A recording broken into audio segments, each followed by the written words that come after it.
Hello everyone, आप सभी का द पीएससी प्रिपरेशन पे स्वागत है। आज हम 22 जून 2026 से बनने वाले सभी करंट अफेयर को कवर करेंगे। उससे पहले हम लास्ट क्लास का रिवीजन कर लेते हैं। लास्ट क्लास में हमने पढ़ा था आईएमए देहरादून के 158 पासिंग आउट परेड में किसे sword of honour and president gold medal प्रदान किया गया है?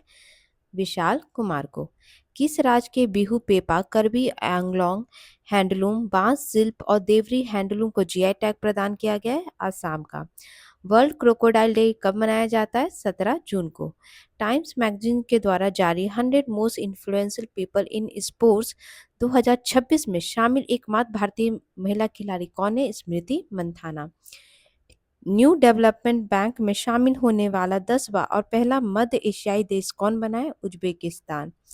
हाल ही में राष्ट्रीय सांख्यिकी आयोग का अध्यक्ष किसे नियुक्त किया गया है? डॉक्टर शैवाल चट्टोपाध्याय को। कैग के नवीनतम रिपोर्ट के अनुसार किस राज्य का राजकोषीय घाटा सबसे अधिक रहा है? तो ये रहा है मेघालय का। ठीक है। आरएचएस गुंटूर के द्वारा किसकी दो नई किस्में LCA 625 और LCA 643 विकसित की गई है? तो ये प्रजाति है चिली की, मिर्ची की। क्यूएस वर्ल्ड यूनिवर्सिटी रैंकिंग 2027 में टॉप पे कौन सी यूनिवर्सिटी रही है? MIT USA की। और इंडिया के तरफ से रही है IIT दिल्ली, जिसकी पोजीशन है 118वीं। तो ये थी लास्ट क्लास की रिवीजन। अब शुरू करते हैं आज की क्लास को। पहला क्वेश्चन है, दिल्ली में आयोजित भारत बिल्डकॉन 2026 किस क्षेत्र से संबंधित है? तो ये अभी आयोजित किया गया था। तो ये पूछ रहा है इसमें किस क्षेत्र से ये संबंधित है? भारत बिल्डकॉन। तो ये कंस्ट्रक्शन एंड बिल्डिंग मटेरियल से रिलेटेड जो है ये एक समारोह आयोजित किया गया था। तो ये जो है ये जून 2026 में नई दिल्ली की यशोभूमि कन्वेंशन सेंटर में आयोजित किया गया था, जिसकी थीम थी वन नेशन वन एक्सपो, एक राष्ट्र एक प्रदर्शनी की थीम पर भारत बिल्डकॉन 2026 का शानदार उद्घाटन किया गया है। और ये बिल्डिंग मटेरियल और निर्माण उद्योग से संबंधित भारत की सबसे बड़ी प्रदर्शनियों में से एक थी। इसका उद्घाटन केंद्रीय आवासन शहरी शहरी कार्य मंत्री मनोहर लाल खट्टर और जितेंद्र प्रसाद और सांसद पुरुषोत्तम रूपाला के द्वारा संयुक्त रूप से किया गया था। नेशनल इवेंट से रिलेटेड फैक्ट देखें तो वर्ल्ड ओशन साइंस कांग्रेस 2026 का आयोजन गोवा में हुआ था। और 11th रायसीना डायलॉग जो कि दिल्ली में होता है, इस बार जो है अतिथि के रूप में मुख्य गेस्ट के रूप में शामिल हुए थे फिनलैंड के राष्ट्रपति अलेक्जेंडर स्टैब। नई दिल्ली में अंतर्राष्ट्रीय आहार मेला 2026 हुआ था, जिसमें पार्टनर कंट्री रही थी इटली। भारतीय जनजातीय महोत्सव दिल्ली में हुआ था। North eastern international film festival 2026 का तीसरा संस्करण इम्फाल मणिपुर में हुआ था। नई दिल्ली में वर्ल्ड यूथ पार्लियामेंट 2026 हुआ था, जिसमें भारत का प्रतिनिधित्व स्तुति प्रधान के द्वारा किया गया था, जिनका संबंध सिक्किम से है। International Buddhist conclave 2026 Kushinagar UP में हुआ था। गोवा में राष्ट्रमंडल संसदीय सम्मेलन का उद्घाटन ओम बिरला द्वारा किया गया था। अंतरिक्ष यान मिशन संचालन सम्मेलन का दूसरा संस्करण बेंगलुरु में आयोजित किया गया था। और न्यू दिल्ली में जो है ब्रिक्स हेल्थ वर्किंग ग्रुप की बैठक हुई थी। और जून 2026 में ब्रिक्स कृषि मंत्रियों की बैठक कहाँ हुई थी? भारत के इंदौर शहर में। नेक्स्ट क्वेश्चन है, बच्चों के लिए सोशल मीडिया के इस्तेमाल की न्यूनतम आयु सीमा 15 साल तय करने वाला पहला अरब देश कौन बना है? तो ये बना है UAE। ठीक है। तो अभी UAE गवर्नमेंट के द्वारा जो है बच्चों के सोशल मीडिया इस्तेमाल की न्यूनतम आयु सीमा 15 साल किया, और ऐसा कदम उठाने वाला ये पहला अरब देश बना है।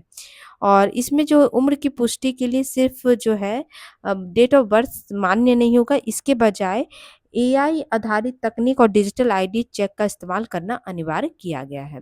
अरब कंट्री से कुछ फैक्ट देखें तो भारत और UAE और सऊदी अरेबिया के साथ मिलकर ऊर्जा एक्सचेंज प्रोजेक्ट पे काम कर रहा है। भारत और UAE के द्वारा डिजिटल डेटा एम्बेसी बनाने को लेकर समझौता हुआ था। इंडिया एंड UAE के द्वारा द्विपक्षीय व्यापार को $200 अरब तक पहुंचाने का लक्ष्य 2032 रखा गया है। दुनिया का पहला 10G राष्ट्र बना था UAE।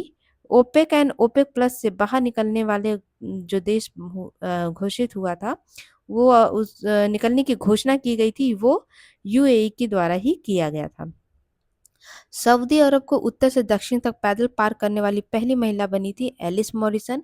ओमान के सुल्तान के द्वारा जो है नरेंद्र मोदी जी को उनके देश का सर्वोच्च सम्मान the first class order of Oman प्रदान किया गया था। दुबई में गल्फ फूड 2026 में इंडिया को पार्टनर कंट्री घोषित किया गया था। भारत और गल्फ कॉरपोरेशन काउंसिल के बीच मुक्त व्यापार समझौते पर चर्चा हो रही है। और इसके अलावा ऊँटों के लिए कैमल पासपोर्ट जारी करने वाला पहला देश बना था सऊदी अरब। वर्ल्ड डिफेंस शो 2026 जो है सऊदी अरब के रियाद में हुआ था। और इराक के रेगिस्तान में खोया हुआ प्राचीन शहर चाराकास स्पाइन की खोज की गई थी। और दुनिया के शीर्ष एलएनजी उत्पादक देश द्वारा एलएनजी उत्पादन को निलंबित किया गया। ये कौन सा देश था? कतर, अभी जो लड़ाई हुई थी उसके बीच। नेक्स्ट क्वेश्चन है, बहुसैन्य अभ्यास खान क्वेस्ट 2026 का आयोजन किस देश में हो रहा है? तो ये हो रहा है मंगोलिया में। मंगोलिया के उलान बटोर में हो रहा है। तो भारतीय सेना की 4 सदस्यीय टुकड़ी मंगोलिया में जो खान क्वेस्ट 2026 हो रहा है उसके 23वें संस्करण में भाग लेने के लिए रवाना हुई है। और ये आयोजन जो है 20 जून से 3 जुलाई तक होगा। और ये मंगोलिया की राजधानी उलान बातर में होगी। और इसके लिए 5 हिल्स ट्रेनिंग एरिया में ये आयोजित किया जाएगा। भारतीय टुकड़ी में मुख्य रूप से जाट जो रेजिमेंट है उसके और अन्य सैन्य सेवाओं के जवान इसमें शामिल हुए हैं। इस अभ्यास का जो मुख्य लक्ष्य ये है कि यूनाइटेड नेशन चार्टर के चैप्टर 7 के तहत शांति स्थापना अभियान में विभिन्न देशों की सेनाओं के बीच आपसी तालमेल, सहयोग और अंतर संचालित इंटरकॉपरेटिव को मजबूत करना है। कुछ इम्पॉर्टेंट मिलिट्री एक्सरसाइज हम देखें तो एक कुबरीन जो है इंडिया और मालदीव के बीच होता है, जो कि कहाँ हुआ था? केरल में। इंडिया और इंडोनेशिया के बीच गरुड़ शक्ति होती है, जो कि कहाँ हुआ था? हिमाचल प्रदेश में। भारतीय सेना और रशिया के बीच जो है एविया इंदिरा एक्सरसाइज होता है। भारत और यूएई के बीच डेजर्ट साइक्लोन 2 हुआ था, जो कि कहाँ संपन्न हुआ था? अबू धाबी में। अमेरिका और पाकिस्तान के बीच इंस्पायर्ड गैम्बट 2026 आयोजित हुआ है। अंतर्राष्ट्रीय संस्था ब्रिक्स के द्वारा विल फॉर पीस 2026 सैन्य अभ्यास जो है कहाँ हुआ था? साउथ अफ्रीका में। नाटो के द्वारा जो है एक सैन्य अभ्यास किया गया था जिसका नाम रखा गया था ऑपरेशन आर्कटिक एंडोरेंस। बीएसएफ के द्वारा जो है ऑपरेशन सर्द हवा चलाई गई थी। रशिया और भारत के बीच मिलान 2026 जो है कहाँ संपन्न हुआ था? बंगाल की खाड़ी में। इंडिया आर्मी और आईटीबीपी के द्वारा अग्नि परीक्षा अभ्यास जो है अरुणाचल प्रदेश में आयोजित हुआ था। भारत और किर्गिस्तान के बीच जो है खंजर अभ्यास का 13वां संस्करण असम के मिसीमारी में संपन्न हुआ था। और भारतीय वायुसेना का वायु शक्ति 2026 अभ्यास कहाँ हुआ था? जैसलमेर में। नेक्स्ट क्वेश्चन है, हाल ही में किस भारतीय महिला क्रिकेटर के द्वारा सबसे ज्यादा विकेट लेने का रिकॉर्ड बनाया गया है? तो ये बनाया गया है दीप्ति शर्मा के द्वारा। ठीक है, तो भारतीय ऑलराउंडर दीप्ति शर्मा ने महिला अंतर्राष्ट्रीय क्रिकेट में संयुक्त रूप से सॉरी सबसे अधिक विकेट कितने लिए? 355 विकेट लेने का ऐतिहासिक रिकॉर्ड बनाया। और इन्होंने अभी जून 2026 में महिला T20 विश्व कप के दौरान नीदरलैंड के खिलाफ मैच में डच ओपनर फिवी मोकलवे का विकेट लेकर यह मुकाम हासिल किया है। और इसके साथ ही जो भारत की पूर्व महिला तेज गेंदबाज थी झूलन गोस्वामी, उनके 355 अंतर्राष्ट्रीय विकेटों के सर्वकालिक रिकॉर्ड की बराबरी कर ली है। मतलब झूलन गोस्वामी के द्वारा पहले ही 355 विकेट का रिकॉर्ड बनाया गया था, जिसकी बराबरी जो है अभी दीप्ति शर्मा के द्वारा किया गया है। इसके बाद जो है थर्ड नंबर पे मतलब सेकंड नंबर पे अगर बात करें तो कौन सी है? कैथरीन साइवर ब्रंट जो इंग्लैंड से, इनके द्वारा 335 विकेट लिया गया है। और एलिस पेरी ऑस्ट्रेलिया के, इनके द्वारा 332 विकेट लिया गया है। कुछ गेम से रिलेटेड रिकॉर्ड देखें तो यूथ वनडे में 1000 रन बनाने वाले सबसे युवा और तेज बल्लेबाज कौन बने थे? वैभव सूर्यवंशी। विराट कोहली के द्वारा इंटरनेशनल क्रिकेट में सर्वाधिक रन बनाने वाले ये दूसरे खिलाड़ी बने थे। अंडर 19 वर्ल्ड कप में टीम इंडिया के द्वारा इतिहास का सबसे बड़ा लक्ष्य हासिल करने का रिकॉर्ड बनाया गया था। पैंगोंग फ्रोजन लेक मैराथन जो है लद्दाख में हुआ था, यहाँ पे आयोजित हो के इसके द्वारा गिनीज बुक वर्ल्ड रिकॉर्ड बनाया गया था इतनी ऊंचाई पे मैराथन होने का। दुनिया की पहली क्वाडर डबल एम्प्यूटी तीरंदाज बनी थी पायल ने। पुरुष और महिला टी20 इंटरनेशनल क्रिकेट के इतिहास में एक ही पारी में 9 विकेट लेने वाली पहली खिलाड़ी बनी थी लॉरा कार्डोसो। फाइड महिला कैंडिडेट्स टूर्नामेंट 2026 जीतने वाली पहली भारतीय महिला खिलाड़ी बनी थी आर वैशाली। और केनिया के सेबेस्टियन सावे के द्वारा लंदन मैराथन 2026 में 2 घंटे से कम समय में मैराथन पूरा करके दुनिया के पहले एथलीट बनने का रिकॉर्ड बनाया गया था। और दिल्ली कैपिटल के विरुद्ध विराट कोहली के द्वारा आईपीएल के इतिहास में 9,000 रन पार करने वाली ये पहले खिलाड़ी का रिकॉर्ड बनाया गया है। नेक्स्ट क्वेश्चन है, किस केंद्रीय मंत्री द्वारा green hydrogen certification portal launch किया गया है? तो ये लॉन्च किया गया है प्रहलाद जोशी के द्वारा। तो केंद्रीय नवीन और नवीकरण ऊर्जा मंत्री श्री प्रहलाद जोशी ने राष्ट्रीय हरित हाइड्रोजन मिशन को मजबूती देने के लिए ग्रीन हाइड्रोजन सर्टिफिकेशन पोर्टल को डिजिटल रूप से लॉन्च किया है। और ये पोर्टल जो है भारत को स्वच्छ ऊर्जा महाशक्ति बनाने और हाइड्रोजन उत्पादकता के लिए नियामक अनुपालन को सरल बनाने की दिशा में एक महत्वपूर्ण कदम है। ठीक है, ये भारत की ग्रीन हाइड्रोजन परमाणु योजना के तहत ये बनाई गई है और सिंगल विंडो होगा जहां पे आपको रजिस्ट्रेशन उत्पादन डेटा जमा कर सकते हैं, सरकार के द्वारा जो है सर्टिफिकेट भी प्राप्त कर सकता है। ठीक है, और ये जो पोर्टल है ये पुष्टि करेगा कि जितना हाइड्रोजन उत्पादित हाइड्रोजन 2 किलोग्राम CO2 प्रति किलोग्राम हाइड्रोजन को निर्धारित उत्सर्जन सीमा को पूरा करता है या नहीं, ये चेक करेगा। ठीक है, चलिए नेक्स्ट क्वेश्चन है, WEF द्वारा एनर्जी ट्रांजिशन इंडेक्स 2026 में जारी मतलब ये जारी किया जाता है WEF के द्वारा। इसमें पहले स्थान पे कौन सा देश रहा है? तो ये रहा है स्वीडन। तो वर्ल्ड इकोनॉमिक फोरम के द्वारा जो है ऊर्जा संक्रमण सूचकांक एनर्जी ट्रांजिशन इंडेक्स 2026 में वैश्विक स्तर पे स्वीडन जो है पहले स्थान पे रहा है और भारत 2 पायदान चढ़ के कौन से स्थान पे रहा है? 70 पोजीशन पे। मतलब फर्स्ट रैंकिंग जो है लगातार तीसरे वर्ष एनर्जी ट्रांजिशन इंडेक्स में टॉप पे रहा है स्वीडन, सेकंड पे रहा है फिनलैंड और थर्ड पे रहा है डेनमार्क। चाइना का स्थान देखें तो चाइना का स्थान है 14, यूएसए की रैंकिंग है 19 और इंडिया की रैंकिंग है 17 और इंडिया का स्कोर कितना है? 54.9। ये इंडिया के हिसाब से आप देखें तो ये सब चीज़ें आपको याद होनी चाहिए, ये सब डेटा, क्योंकि आजकल बहुत सारे क्वेश्चन डेटा बेस्ड आ रहे हैं और पिछले वर्ष की तुलना में कहें तो 1.9% का सुधार हुआ है। रैंकिंग से कुछ रिलेटेड फैक्ट देखें तो आईईपी द्वारा ग्लोबल पीस इंडेक्स 2026 में भारत को रैंकिंग दी गई थी A127। फर्स्ट पे था आइसलैंड और लास्ट पे था रशिया। हेनले पासपोर्ट इंडेक्स 2026 के नवीनतम रिपोर्ट के अनुसार भारत पासपोर्ट के स्थान है भारतीय पासपोर्ट का 78, टॉप पे है सिंगापुर। रिपोर्टर विदाउट बॉर्डर के द्वारा जारी वर्ल्ड प्रेस फ्रीडम इंडेक्स 2026 में भारत का स्थान है 157, फर्स्ट पे है नॉर्वे, लास्ट पे है इरिट्रिया, इसका रैंकिंग है 180। IIED के द्वारा फूड सिक्योरिटी इंडेक्स 2026 में भारत को हाईली वनरेबल की श्रेणी में रखा गया है, टॉप पे है आइसलैंड, लास्ट पे है सोमालिया। आईईपी के द्वारा ग्लोबल टेररिज्म इंडेक्स 2026 में सबसे अधिक आतंकवाद से प्रभावित देश रहा है पाकिस्तान, इंडिया की रैंकिंग है 13। वर्ल्ड हैप्पीनेस रिपोर्ट 2026 में भारत को रैंकिंग दी गई है 116, फर्स्ट पे है फिनलैंड, लास्ट में है अफगानिस्तान। करप्शन परसेप्शन इंडेक्स 2026 में भारत 39 अंक के साथ विश्व में 91 पोजीशन पे है, फर्स्ट पे डेनमार्क है, लास्ट पे साउथ सूडान और सोमालिया है।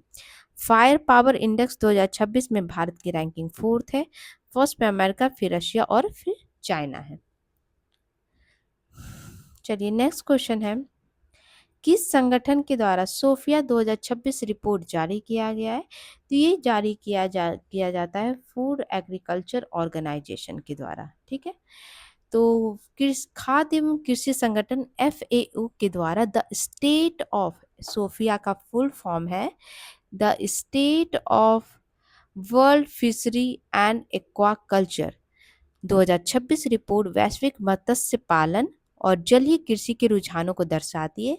इस वर्ष की रिपोर्ट का मुख्य विषय था blue transformation, turning vision in impact. ठीक है, इसमें यह बताया गया है कि वैश्विक उत्पादन में अगर हिस्सेदारी देखें तो भारत साल 2024 में वैश्विक जलीय उत्पादन में 9% हिस्सेदारी के साथ चाइना के बाद जो है ये सेकंड पोजीशन पे इंडिया रहा है, फर्स्ट पे रहा है चाइना। मतलब चाइना जो है दुनिया का सबसे बड़ा उत्पादक देश रहा है और भारत जो है दूसरे नंबर पे रहा है। अंतर्देशीय मत्स्य पालन की बात करें तो इनलैंड कैप्चर फिशरी के मामले में भारत दुनिया में फर्स्ट पोजीशन पे है। एक्वाकल्चर में योगदान की बात करें तो भारत का 12% हिस्सेदारी रखता है, जो दुनिया का दूसरे सबसे बड़ा एक्वाकल्चर उत्पादक है।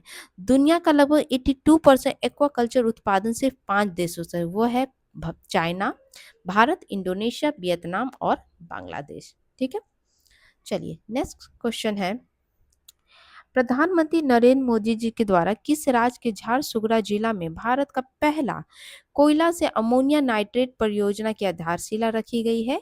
तो ये संबंधित है उड़ीसा से।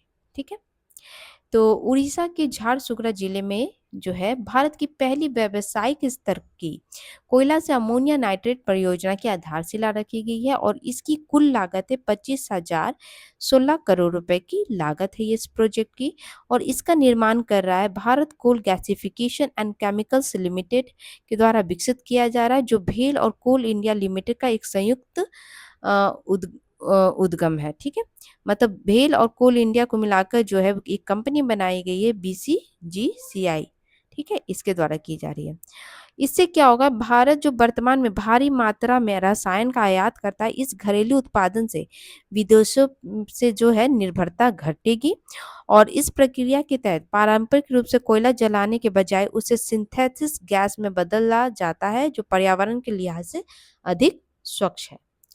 फर्स्ट इंडिया से रिलेटेड फैक्ट देखें तो इसी उड़ीसा के भुवनेश्वर में देश की पहली advance 3D glass ship packaging unit की आधारशिला रखी गई थी। पुणे में जो है केंद्रीय राज्य मंत्री जयंत चौधरी के द्वारा पुणे शहर में भारत की और एशिया की भी पहली UNESCO chair on gender inclusion and skill development का शुभारंभ किया गया था। जर्मन कंपनी रॉकलैंड इंडिया के द्वारा भारत के बुलंदशहर में भारत का पहला lithium ion battery and rare earth recycling plant की आधारशिला रखी गई थी। जोगानागिरी गोल्ड प्रोजेक्ट है जहां पे, जो कि कहाँ है, कुर्नूल आंध्र प्रदेश में, जहां पर भारत का पहला निजी स्वर्ण खनन परियोजना की शुरुआत की गई थी। पाक स्टेट को तैरकर पार करने वाले सबसे कम उम्र के तैराक बने थे ईशांत सिंह। कर्नाटक के द्वारा गिग वर्कर के लिए भारत की पहली डिजिटल शिकायत निवारण प्रणाली की शुरुआत की गई थी। भारत का पहला multi lane free flow barrier less tolling system की शुरुआत नेशनल हाईवे 48 से शुरू की गई थी, जो कि कहाँ है, सूरत, गुजरात में। सिक्किम जो है भारत का पहला पूर्णतः पेपरलेस जुडिशरी घोषित किया गया था। नेक्स्ट क्वेश्चन है, इंटरनेशनल योगा डे कब मनाया जाता है? तो ये आज के दिन ही 21 जून को मनाया जाता है। ठीक है, और ये जो है ये दिन दुनिया भर के लोगों को स्वास्थ्य, मानसिक शांति और संतुलित जीवन शैली के प्रति जागरूक करने के लिए समर्पित है। ठीक है, सबसे पहला आयोजन किया गया था 21 जून 2015 में और यूनाइटेड नेशन महासभा के द्वारा 11 दिसंबर 2024 को भारत के प्रधानमंत्री नरेंद्र मोदी जी के आग्रह पे जो है इसे 21 जून से को जो है इंटरनेशनल योगा डे मनाने का ऐलान किया गया था। इस बार की थीम ये वेरी इंपॉर्टेंट है, ये थीम है स्वस्थ आयु के लिए योग, yoga for healthy ageing.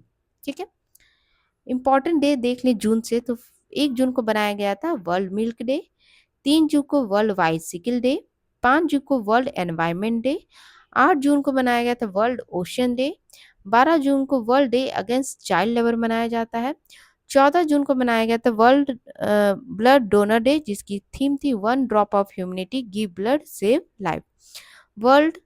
Global wind day 2026 मनाया गया था 15 जून को, जिसकी थीम थी आर विंड आर कम्युनिटी। कल मैंने आपसे क्वेश्चन पूछा था लास्ट क्लास में, मेटा प्लेटफॉर्म और रिलायंस इंडस्ट्री के द्वारा भारत का पहला एआई इनेबल्ड डेटा सेंटर कहाँ स्थापित किया जाएगा? तो ये किया जाएगा कहाँ? गुजरात के जामनगर में। आज का क्वेश्चन है, मीटी मंत्रालय के द्वारा अनावरण किए गए भारत का पहला डिजिटल जनरेटिंग एआई मॉडल को क्या नाम दिया गया? आपका आंसर है कथा, वर्या, वाणी या विस्तार। इसका आंसर आप मुझे कमेंट बॉक्स में दे सकते हो। तो ये थे आज के important current affair. I hope आपको क्लास अच्छी लग रही हो, तो प्लीज चैनल को लाइक शेयर सब्सक्राइब जरूर करिएगा। Thank you so much.